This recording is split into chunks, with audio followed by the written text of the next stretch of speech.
An air puck at the end of a string does uniform circular motion on a horizontal frictionless table. The string runs through a hole in the table and is attached to a hanging weight. Then a person pulls on the hanging weight downward, so the radius of the circular motion becomes halved. By what factor does each of the following change? The rotational inertia or moment of inertia, the angular momentum, the angular speed, the kinetic energy of the puck, and the period and the frequency of the circular motion.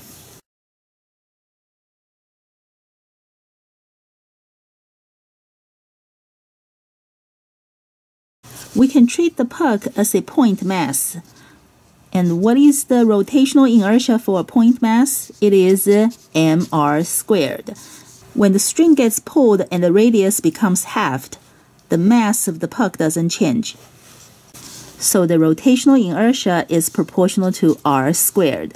And r is halved, but we have to square this. So the rotational inertia changes by a factor of 1/4. When the person pulls downward on the hanging weight, the force is along the string, so the line of force goes through the rotational axis, which means the lever arm for this force is 0, so the force does not provide any torque. If the net torque on the system is 0, that means we have the conservation of angular momentum. So the angular momentum does not change, or it changes by a factor of 1. Because the angular momentum is I omega, and the angular momentum is going to stay the same, while the rotational inertia changes by a factor of 1/4. In order for the angular momentum to stay the same, that means the angular speed must quadruple. So 1/4 times 4 would equal to 1. When the puck does circular motion, it rotates about a fixed axis. So the rotational motion and the translational motion are related in a fixed way. The speed is r omega, and the radius is halved, and the angular speed is quadrupled. So this becomes 1/2 times 4, which means doubled. If we treat this motion as rotation, then the kinetic energy is 1/2 I omega squared. 1/2 is always a constant, so this is proportional to I omega squared. The I changes by a factor of 1/4. The omega changes by a factor of 4. This part has omega squared, so I have to square the 4, and this gives me 4. So kinetic energy quadruples. So when the string is pulled downward to half the radius of the circular motion, the puck gains kinetic energy. Where do you think the puck gets the extra kinetic energy?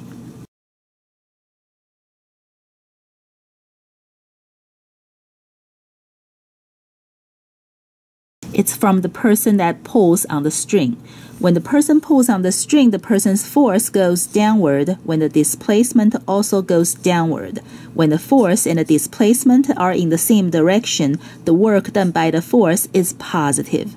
Positive work means energy is being transferred to the object. When something does uniform circular motion, it's a periodic event, and the period of this periodic event is 2 pi divided by omega. Because period is time per event, and the 2 pi is the angle traveled per circle, and omega is the angular speed. So if we divide the angular displacement by the angular speed, we get the time. And this is the angular displacement for one circle, so we get the time for one circle. Since 2 pi is a constant, that means this is proportional to 1 over omega, and the omega quadruples, so this becomes 1/4.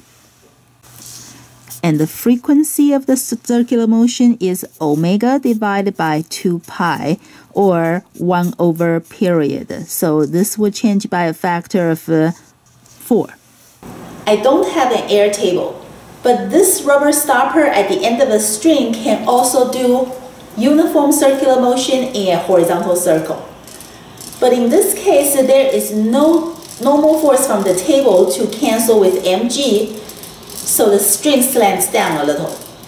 And when I pull on the string downward, you can see that the speed and angular speed of the rubber stopper increases because of angular momentum conservation.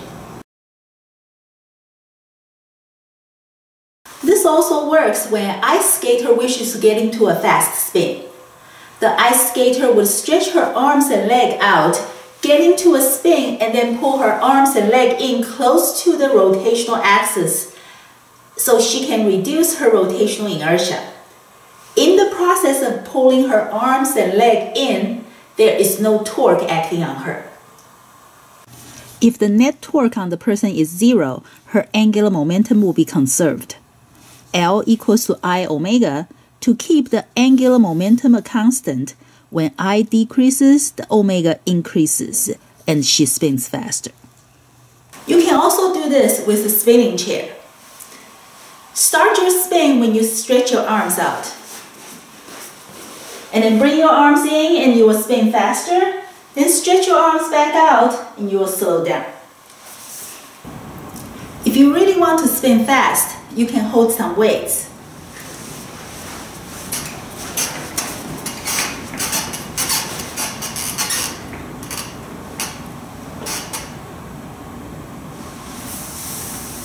Please be careful when you do this at home.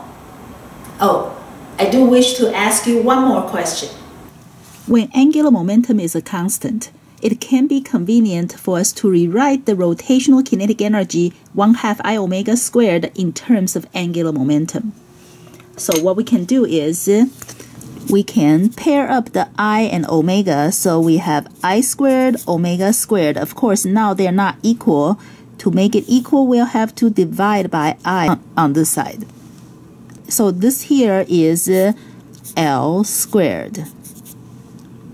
1/2 is always a constant, and if angular momentum is also a constant, then the rotational kinetic energy would be proportional to 1/I. So when the angular momentum is a constant, the smaller the rotational inertia, the higher the rotational kinetic energy. My question is, when I pull my arms in to reduce my rotational inertia, I get more kinetic energy. Where is the extra energy from?